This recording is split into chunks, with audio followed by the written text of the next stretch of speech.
Now, when it comes to Atlantic, many rappers have had issues with Atlantic Records, such as Lil Uzi Vert, as well as Meek Mill, for not promoting their projects, and Youngboy kind of felt like he was in the same boat. I was going #1 2 weeks straight with the mixtape, so they took it down off the charts. I don't give a F, you can't stop me. Don't sign to Atlantic Records if you're an artist. They're not going to support you if you live a certain way. I never got paid for YouTube a day in my life. Ninjas make all the money off my YouTube, then they give me a small percentage of my shit.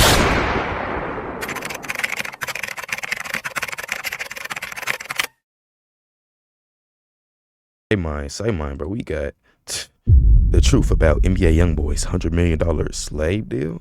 What the, bro? Everything in this video is for educational purpose only. Let's watch this jump together, bro. Come on, cause what is a slave deal?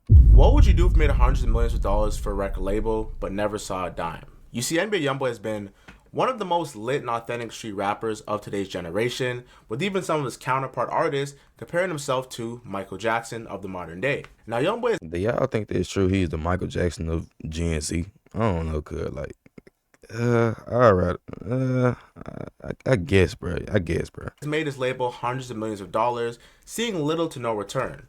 But who was the record label who was committing this daytime robbery against a 17-year-old NBA Youngboy? Well, you guessed it, and it's Atlantic Records. In 2022, NBA Youngboy made a statement expressing that he felt he was being blackballed while in a slave deal with Atlantic.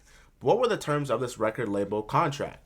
You see, in August of 2017, NBA Youngboy signed a 5-album, 5-year deal with Atlantic Records for $2 million advance, which would be the money that he would have to pay back or his label would have to recoup before he made a cent. Now, this would be one of the greatest return on investments by Atlantic Records, as Youngboy easily turned up $100 million. Now, Youngboy would release AI Youngboy with banger songs like Untouchable, as well as Graffiti, my favorite song, and the following year he released banger albums in 2018, Until Death Call My Name, Realer, For What's Important, For Respect, For Freedom, Decided, Master Day of Judgment, and 2018 for the most part was full of just classic songs, which pretty much crowned Youngboy as the king of YouTube and had the youth in a chokehold. And now in a conversation with DJ Academics, Youngboy would explain how although he was the undisputed king of YouTube with the most views by any rapper, he still made no money.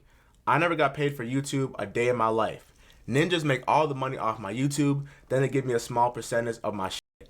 All that slavery or something. But you know, this the ish that we signed up for in this business. Now, if you ask me, this is completely unethical, but this is how the music business works. Facts, bro. Like, cause once you sign that deal, cuz it's over with, gang. Because for a lot of rappers who sign to labels, a lot of them don't become as successful as Youngboy. And they have the saying that for every 10 rappers that label signs, the one that becomes very successful, they milk all that money to recoup for the 9 other people that they never made the money back on. But what often gets glossed over in this situation is a crime that occurred before Youngboy even signed his deal with Atlantic, as him pretty much signed his deal with Atlantic Records being his meal ticket out of Baton Rouge, Louisiana, leaving the streets, where he was facing up to 10 years for an attempted murder. Now, Youngboy, like many rappers, signed a contract without fully understanding the legality and the legalese of how, you know, the paperwork and the music business work, and didn't understand that Atlantic would pretty much own his masters, which are the rights to his music, in perpetuity, which is forever. Before signing Atlantic Records, NBA Youngboy Contrell Golden was involved in a serious legal case stemming from an alleged drive-by shooting in Baton Rouge in November 2016. Now, Youngboy is accused of firing a gun multiple times during the incident, where he allegedly left the passenger shot in the neck. Now, the shooting involved multiple individuals, and Youngboy was allegedly one of the passengers in the car. Now, the shooting was a retaliation for the death of Yeah, he did it for sure. Zilla, which is Youngboy's cousin, who was killed before, and this shooting was the get back that they were looking for, and they really slid. Just a few weeks after the incident, Youngboy was arrested on November 28, 2016, just before a scheduled performance in Austin, Texas, and the U.S. Marshals took him into custody, and he was extradited back to Louisiana, where he faced 2 counts of attempted first-degree murder and was held on a $200,000 bond. At just 17 years old, Youngboy was eligible to be tried as an adult under the Louisiana law. These charges carry the possibility of life imprisonment without parole if convicted. As soon as Youngboy got released in May of 2017, it was quickly followed up by his hit single Untouchable, which talked about his experience in jail and really marked his rapper return to music after he signed his deal with Atlantic Records. Fast forward to 5 years later in 2022, Youngboy released his Colors mixtape, which had crazy diss about King Von, the whole industry, and he was complaining that his label was taking his music off Apple Music, which is negatively impacting his charting data. Now, we all know for rappers, first week sales is one of the most important metrics, and with Youngboy's label taking his music off because they didn't want it to be there for whatever reason, he felt that he was being sabotaged and they would silence his music because he was quote-unquote going at the other side, aka Lil Durk. Now, when it comes to Atlantic, Many rappers have had issues with Atlantic Records, such as Lil Uzi Vert, as well as Meek Mill, for not promoting their projects, and Youngboy kind of felt like he was in the same boat. Now, Youngboy posted his YouTube community post, "I was going number one 2 weeks straight with the mixtape, so they took it down off the charts. I don't give a F, you can't stop me. Don't sign to Atlantic Records. If you're an artist, they're not going to support you if you live a certain way." And with that certain way being, he means you're a street rapper, you don't give a F, and you just have a certain bravado and want to speak your truth about certain situations that you may be getting silenced on. DJ Academics would put on The Breakfast Club and perfectly break down how NBA Youngboy, despite dropping 20 plus projects to fill his album requirements for his contract, and how he was still a slave. I get on the phone with these executives. I had to, you know how many people I talked to when I had to figure out what's going on at Atlantic? Why is Meek Mill not signed there no more? Why is Kodak Black about to be a free agent? Why did PNB Rock get dropped? PNB Rock was not originally on Empire. Everybody wants to just say, oh, Empire's getting art. No, he's an Atlantic artist. NBA Youngboy. NBA Youngboy. Why did they tell that young man, and I'm getting from the source like the guys. I'm talking to even sometimes their The guys. lawyers. Why did Atlantic basically tell Youngboy, listen, after 22 albums that you dropped in a time period where we only contracted you to do 5, hey, we'll negotiate and give you this amount of money, but we ain't giving you a motherfucking part of your masters back. These are real things. What does that mean? When Youngboy started, he's 17, he's 22 now. You don't understand what the fuck going on. He's just putting out music. It took a team to be around him. Now he just started, and that's why he loves Birdman so much. Even though, you can say whatever about Birdman. Birdman helped him understand, and his team as well.